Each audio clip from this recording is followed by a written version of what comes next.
Hi, how you doing? And welcome back to DeeLee Plus. My name is Damian Lee, and today I've got more r/BestOf Redditor updates for you all. As always, I'll be reading the posts first and then giving my take after, and if any of these stories resonate with you guys, I always encourage you to sound off in the comments below. And without further ado, sit back, relax, and enjoy. Originally posted to r/relationships on July 28th, 2014 by throwaway 9191910, and posted to Best of Redditor Updates August 7th, 2026 by Direct Caterpillar 77. My 24F coworkers are bullying me over my weight and eating, and HR refuses to do anything. Throwaway because I feel pathetic writing this, and I'm not sure whether I'm completely overreacting or not. Sorry about the horrible grammar, spelling, and longness. I've worked for a helpline for the past 5 years. It's a small, specialized helpline, so there's only around 12 to 15 people on the floor at once, plus 6 office staff, HR manager plus assistant, admin, and payroll staff. Due to timetabling, we take our breaks in our teams. In my team, there's myself, Julie, 23F, Sally, 35-ish, and Joan, 45-ish. Julie and Joan are overweight, while Sally is very obese.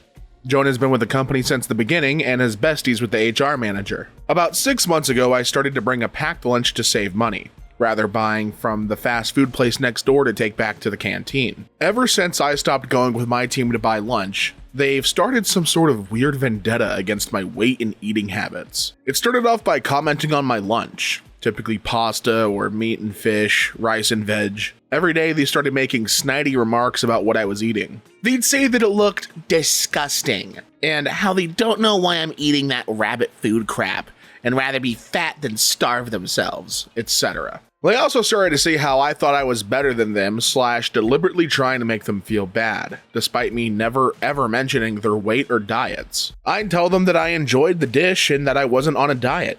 And despite this, they'd still make comments about starving myself, being a rabbit, even after seeing me eat. They'd also make comments about how lucky you skinny bitches are that you can eat anything you want. They'd say these things every single day. They'd stop when I asked, but I asked them time and time again not to make comments like that.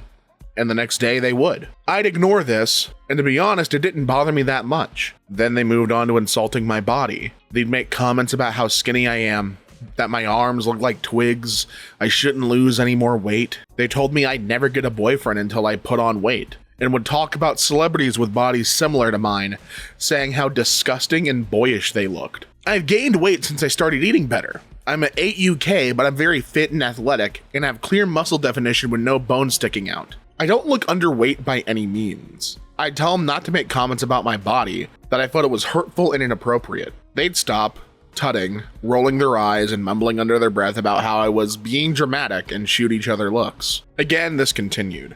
One day, about a month ago, I told them that they wouldn't like it if I made comments like that to them, only to be told that being told you're skinny is a good thing. You can't be bullied for being skinny. I reiterated that I found it upsetting and didn't want them mentioning my food, eating, or weight, and that I would take things further if it continued. To be honest, it was an empty threat, and I chose instead to eat lunch outside alone. They'd still make comments during work.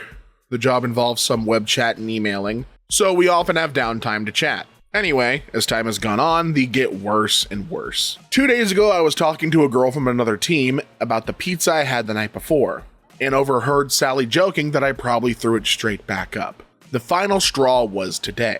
There's building work going on opposite my building, so I decided to have lunch in the canteen today to avoid the noise and dust. Joan, Sally, and Julie decided to hold an intervention for my eating disorder. Like I mentioned above, I do not look underweight, and they've seen me eat pretty much every day for 5 years. This was purely malicious. I basically lost it and yelled at them. My team leader was in the canteen at the time and took me into the corridor. She told me if I was having problems to take it to HR. She was supportive and said she'd noticed they were jealous and being mean to me, but there wasn't anything she could do about it as it was an HR issue. So I went to HR. As I mentioned in the beginning, Joan is best friends with the HR manager. I told the HR manager everything. To have her tell me I was wasting her time and that skinny shaming wasn't real and that everything they said was meant as a compliment, I asked to file a complaint and she refused. I can't remember the rules for making complaints exactly. I'll check the code of conduct tomorrow when I go in, but from memory, it's the same as warnings. I have to give verbal, written, final complaints before things can escalate above HR. I rather pathetically stormed out of her office and left work for the day. I'm at a loss at what to do now. I've spoken to my coworkers and HR to be told that this problem isn't a problem, and they won't do anything about it. I'm trying to go through the proper channels and I'm being denied. I've in the past asked to swap break times and been told I can't due to timetabling. I'm planning on asking to switch to another team. I'm job hunting, but I live in an area with high unemployment, and so I don't want to leave my job without having another in its place. Am I blowing this out of proportion? I feel like such a pathetic little child. OP shares an update August 3rd, 2014, 6 days later. I want to start off by thanking everyone for their comments. I really wasn't expecting such a response. A few people advised me to record my coworkers. We aren't allowed phones on the floor due to data protection laws. We are allowed them in the canteen, but as our lockers are downstairs, I usually just grab it on my way out for a lunchtime cigarette, check it outside, then put it in my locker on my way back up. I'm obviously going to start taking it into the canteen now. Some of this might be out of order, so bear with me. So, to start off with, I logged as many incidents as I could remember exactly into a little diary. I actually managed to remember quite a lot, using texts, messages, food plans for the dates and details. Tuesday morning, I'm outside smoking before my shift and my line manager joins me. She asks if I'm okay and what happened with HR. I tell her, and she told me she'd expected as much, and that I should take it higher and she would back me up. She also tells me that we're bidding for a government contract, which would mean a lot of opportunities, and so I need to stick around. Go to start my shift, and as advised, sent the HR manager an email about how I was again requesting she file an official complaint, included details, and made sure to mention things like hostile working environment and harassment, and mentioned I'd logged events and had witnesses. About 30 seconds later, after I sent the email, the HR manager comes onto the floor and asks me into her office. When we're there, she asks me what the email was about, and I pretty much repeat it word for word. I ask her what she's going to do, and she says she'll file the complaint and speak to my coworkers. I go back to my desk and email her asking for the notes from our meeting. She replies saying, I'll talk to them. Later on that day, a non-evil coworker makes a joke about how milky my tea was, and Joan says, "Ooh, careful, you don't want to get done for bullying her." It's very clear that the HR manager has just told my coworkers about my issues, rather than talked to them. Our director comes in on a Wednesday.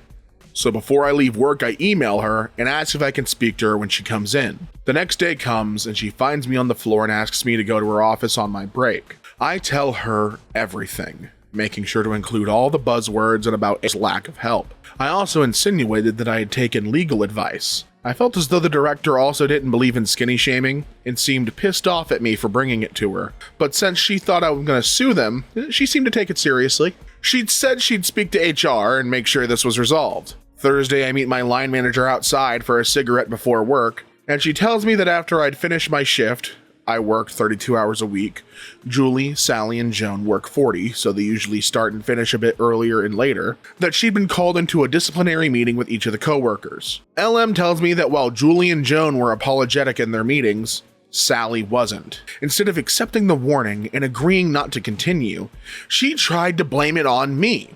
Claimed that I was purposely bringing in packed lunches to shame her and how I was rubbing my body in her face, not literally, and trying to make her feel bad about herself. She also claimed it was ridiculous and that thin people couldn't be bullied or receive negative comments. Julie and Joan received verbal warnings, and Sally received a written one as she'd had a previous warning for her attendance. Next step is final, then fired. Later that day, Joan comes up to me and apologizes. Tells me she didn't realize she was being offensive, was being motherly and got caught up. I told her several times when she had made comments.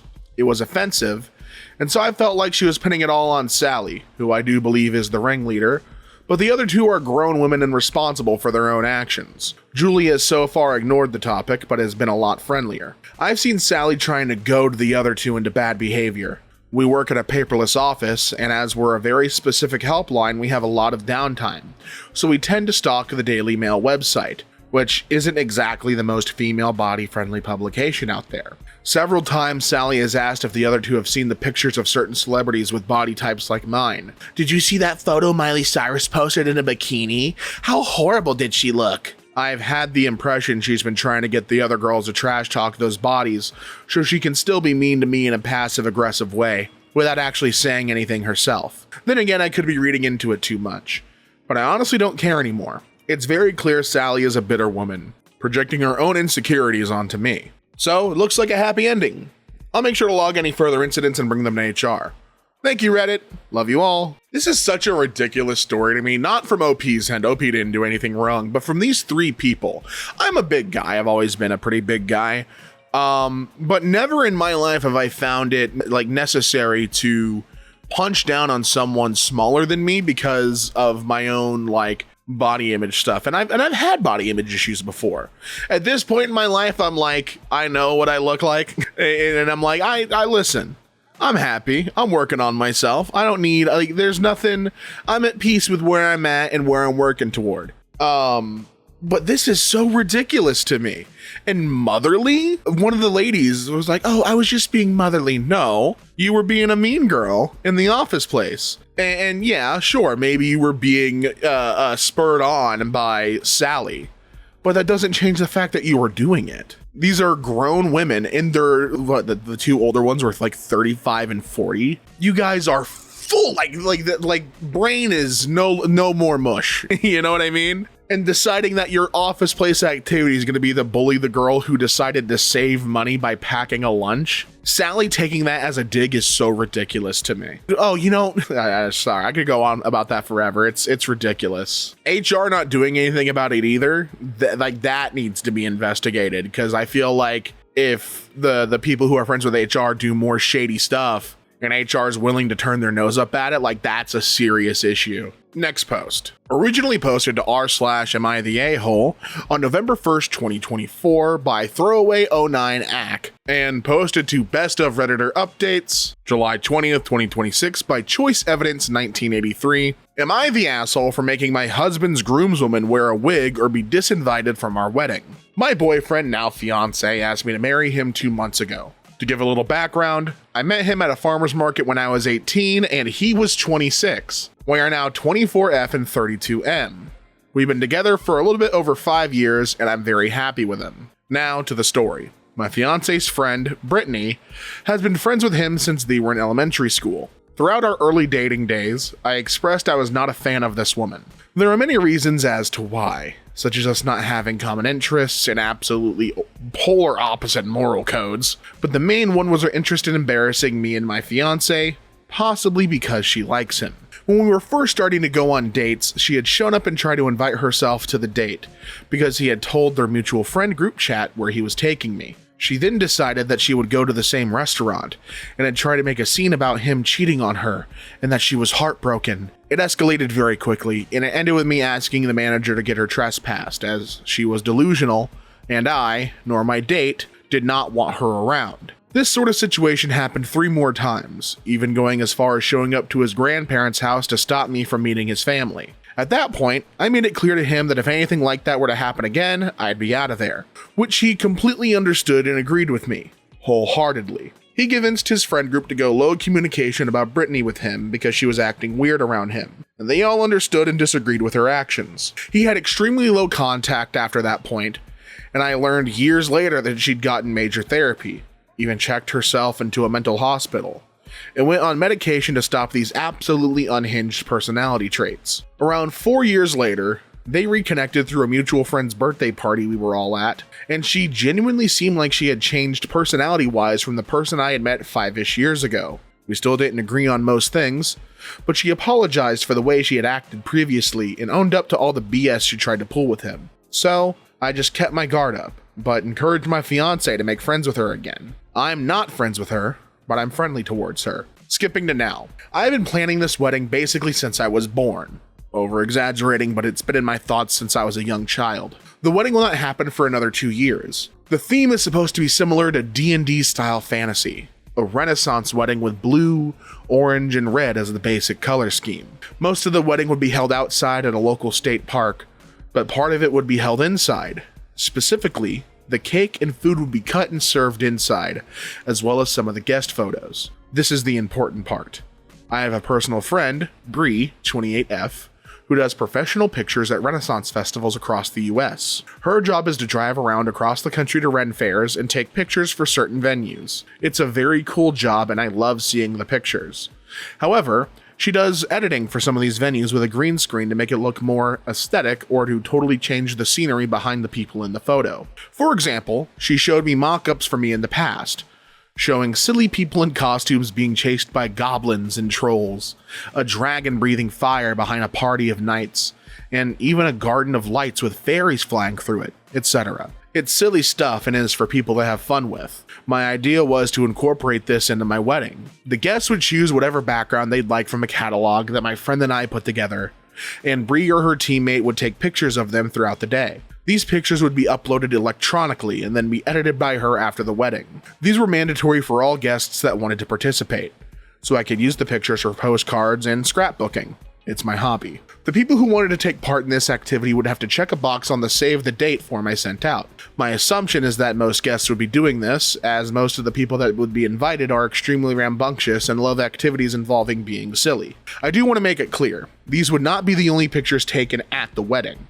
There still would be normal pictures being taken of the wedding itself, as well as photos that will likely be framed and used as decorations that would have no green screen of my husband and I and the wedding party. A few days after he proposed, my fiance asked me if I'd feel comfortable with him inviting Brittany to the wedding as a groomswoman. Honestly, I was fine with it, until the topic of her hair came up.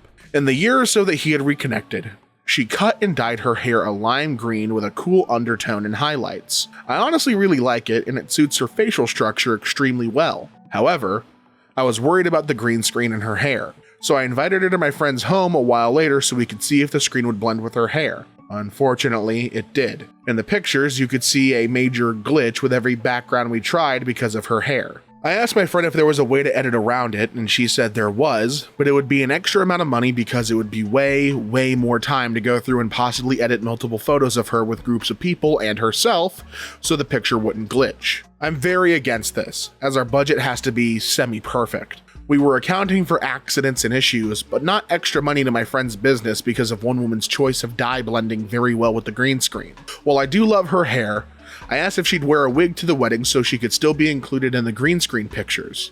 Even offered to get it professionally done and I'd pay for that. This is when she became very angry with me. To sum up what she'd said, her being asked to wear a wig was basically me saying I wanted to cover herself, that her hair was an expression of herself and that she loved it. I told her that I loved it as well, but in order for her to be included, she would need to wear a wig, as the green in the hair cannot just be covered up via a hat or other headwear. She has been saying that I just don't want to include her in the wedding. As a compromise against the wig, I proposed that she gets more pictures of her having fun taken at the wedding itself, instead of the green screen. She didn't like this idea because she claims it isn't fair all the other guests get to be put in a fun picture, and she's the only one not allowed. Though I sort of agree with her, it isn't to the fault of my own. So I offered that she paid for the extra editing costs it would take to edit more of her pictures. At first, she was fine with the idea, until I mentioned that the extra editing would cost around $100 for just a singular photo to be taken and edited by my friend, and that the final price depended on how many photos she ended up in on the green screen.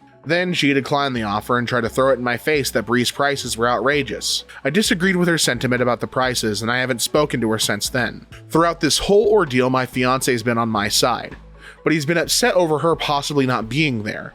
While he does agree with me about not wanting to pay more for just her, as well as that she's being overdramatic, he has sympathy for her being the only person being left out of this choice activity. While I also have sympathy, I just don't see an alternative here. We can't use a blue screen over a green screen because the colors of the wedding are blue, red, and orange.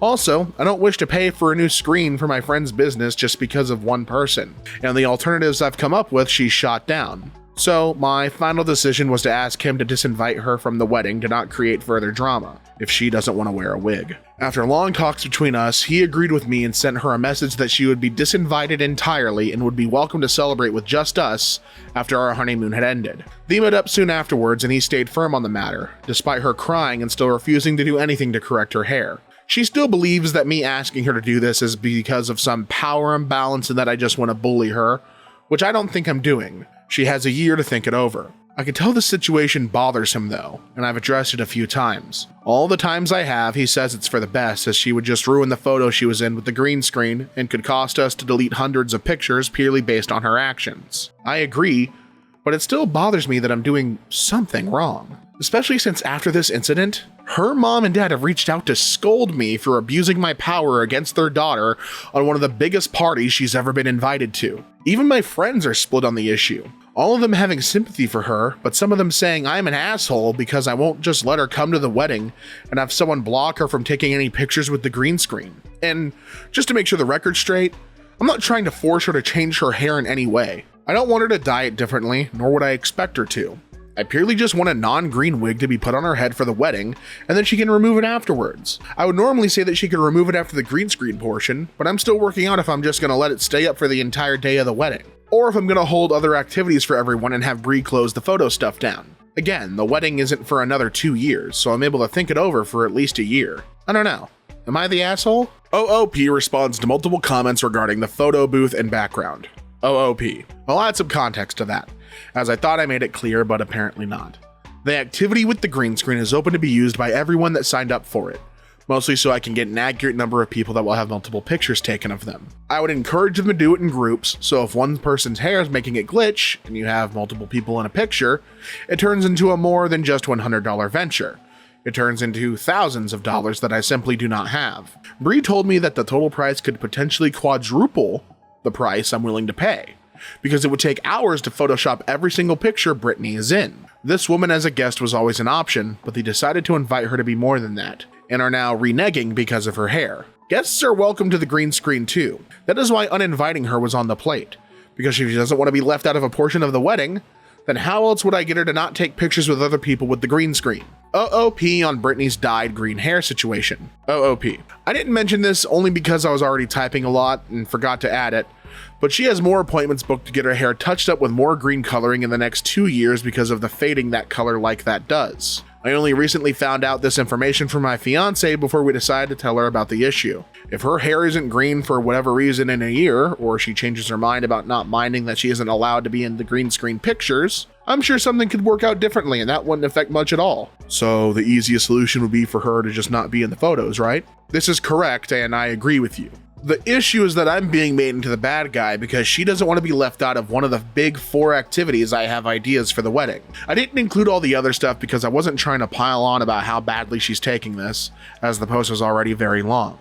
But she's yelled at me, cried, called my fiance 33 times while he was at work, and more. All because I can't fix that she physically cannot be in a green screen picture without ruining them, because I do not want to afford a major increase on my spending. I don't get why OP is jumping to uninviting her over the much simpler, I'm sorry we can't afford the extra to accommodate your hair color for those pictures. If you won't pay or wear a wig, then you won't be in them. A lot of people keep saying this, and I think I should have made it more clear.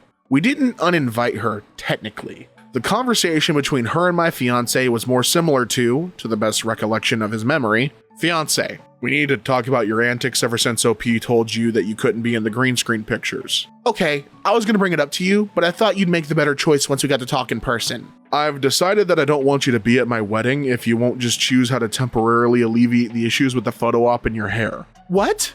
You would uninvite me over this? Why can't she, OP, just have her editor friend edit my pictures so my hair doesn't get cropped out and ruin the look of the pictures? Because it costs a lot more for Bree to spend 4 to 5 hours on each photo, over exaggeration on his part, to individually and manually put your hair back to normal. There's a long process involved and she charges by the hour for editing like that. We're already paying a lot for this wedding because OP and I want to use them for years to come, and we can't afford another large sum of money for Photoshop editing to add to the 1200 photo package. Even if I sent them digitally to a different editor than Bree, we'd still be looking at an additional $1,000 tacked onto it. Brittany starts crying. I thought you wanted me at your wedding and wanted my niece to be the ring bearer. I want to be in those photos because they look like so much fun. She just doesn't want me there.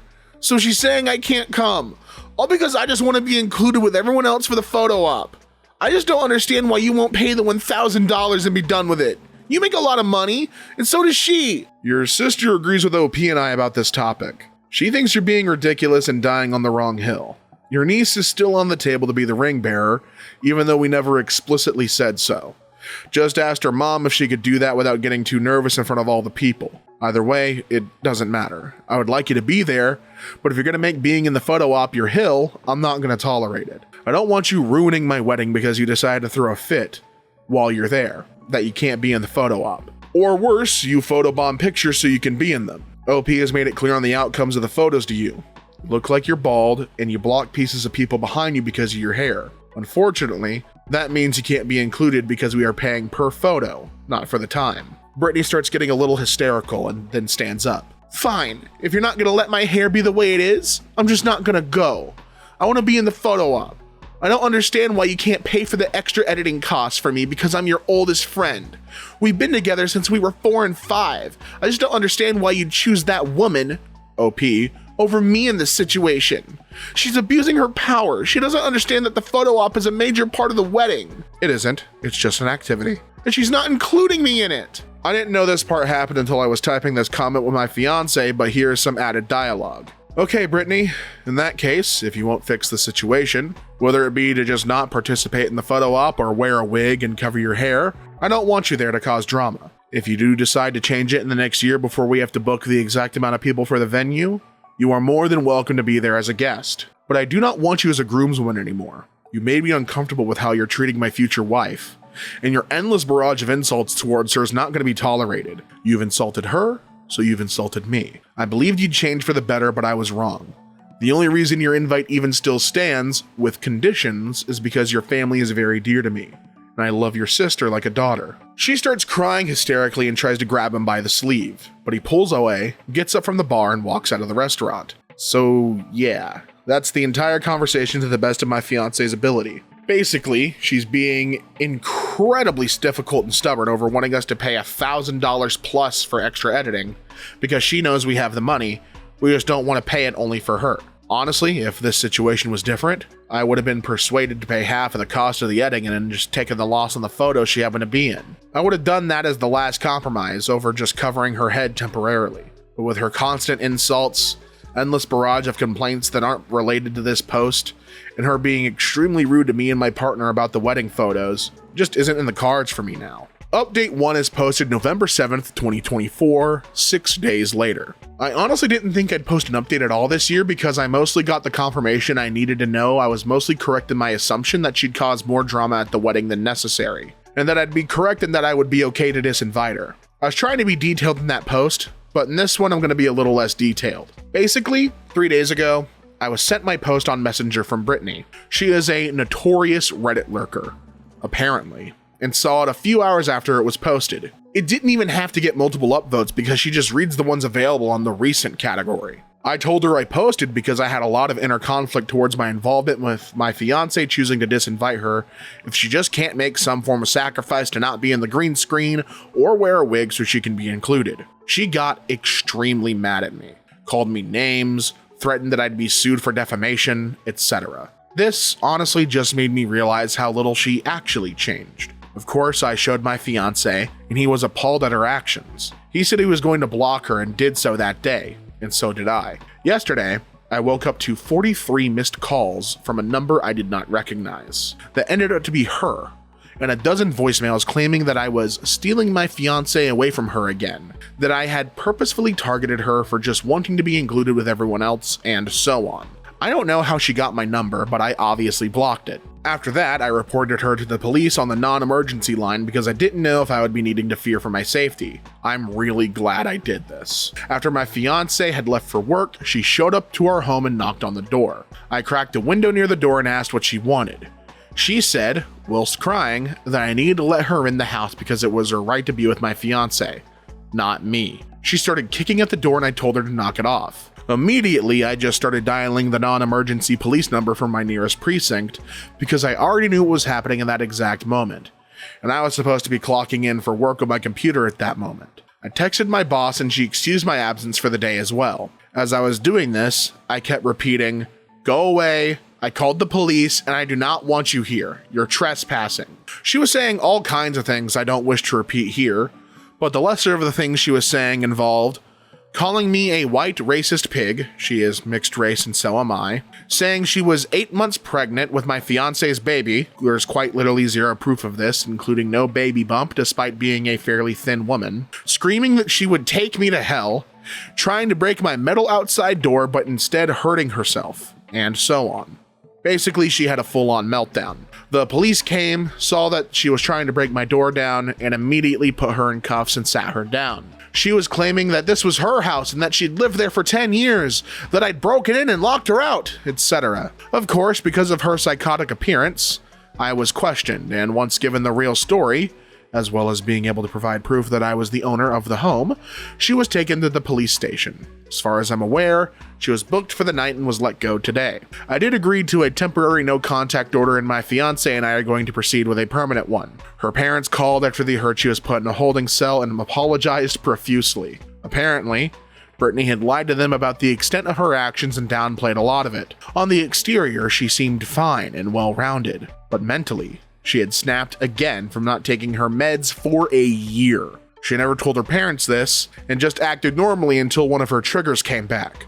My fiance. No, he didn't do anything wrong. She just had a major trigger when it came to him because of a deeply obsessive personality disorder. I wasn't trying to air her dirty laundry about her medical history the last post, but she was diagnosed with BPD and a large handful of disorders caused by trauma she had endured in her childhood from her great-grandfather. She's an unhealthy person, and I regret even allowing her to have the notion that we'd forgiven her for her past. I'm pretty shaken from this ordeal, and I can't believe all of this because of a goddamn green screen and some pictures that were supposed to be just treated as silly holiday cards for my foreseeable future. This is making me rethink the idea altogether, to be completely honest. Maybe I'll just rent an adult bouncy house because that seems more fun than green screen professional photography. Anyways, that's the update.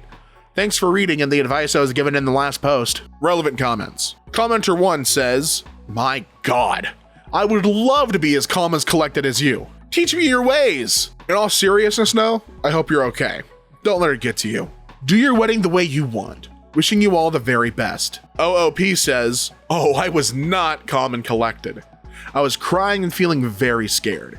The only reason I was able to make rational decisions is because I had mentally and physically prepared myself for another incident like this happening. Because I was a victim of a non-sexual assault during a break-in at my mom's home when I was 14. And it made me terrified of not knowing what to do if an incident like this occurred again. I was acting on instinct. Therapy and an incredible women's defense coach got me to this point. I also live in Texas, so Castle Doctrine was on my side." Commenter 2. "This woman is an absolute lunatic. Make sure you get a permanent restraining order. You should also consider security for your wedding venue because she's more than likely going to show up and do something crazy again. Good luck, OP. You're going to need it." OOP says, "I already have security in the works that was unrelated to this incident. Now it's for sure having a small security team." The final update was posted on May 26, 2026, over 18 months later. Final update because I still occasionally get messages asking if the wedding ever happened and what ended up happening with Brittany. My last update was posted back in November of 2024, so it's been about a year and a half now. Honestly, I didn't think I'd ever update again, because after the police involvement and restraining order, I mostly just wanted to move on with my life and stop thinking about the situation entirely. But a lot has changed since then, and I was listening to a YouTuber read a story and it reminded me to check in with this account. First off, I'm married, just not in the way we originally planned. After everything that happened with Brittany, the giant Renaissance/D&D wedding slowly stopped feeling exciting and started feeling exhausting. Even though my dad had a giant wedding like that, I started really evaluating if he wanted me to actually get married like him,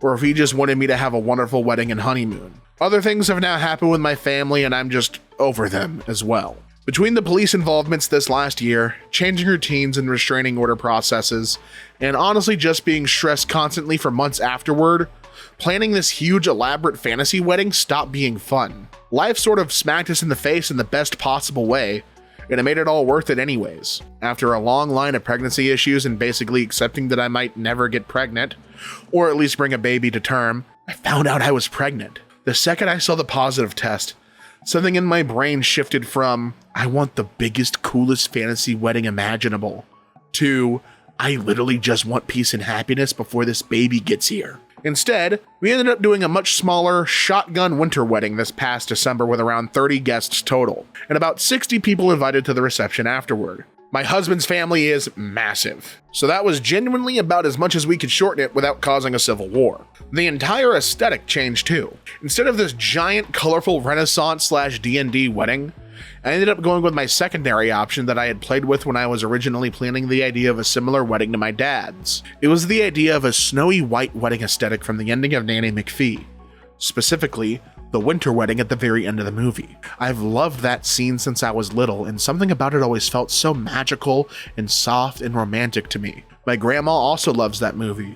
Every time we would watch it, she would cry, and then I would cry. She would point to the screen and say, "Look how beautiful she is," with tears in her eyes. So that became the new inspiration. I decided to change it due to the size difference. I felt that going all out with the bright colors was amazing, but that we could just invite family to a Renaissance festival and we could have all the fun there drinking themselves silly instead. Everyone wore white, silver, soft blues, etc. My dress had embroidered snowflakes all over it with tiny pearl details that made it look frosted over. It honestly looked like he had snow settled into the fabric. It reminded me so much of Evangeline's dress from the movie, and I was obsessed with it. Still am. I'm even planning to get a piece put into my wedding band. I love that wedding just as much as I love the original fantasy one I had planned in my head for years. It felt calmer, more intimate, less of a giant party and more of a loving environment. And to anyone wondering, we did the green screen photo op. My friend Bree thought it would be hilarious after everything that happened. So instead of D&D backgrounds, she made a bunch of winter and Christmas themed backgrounds instead.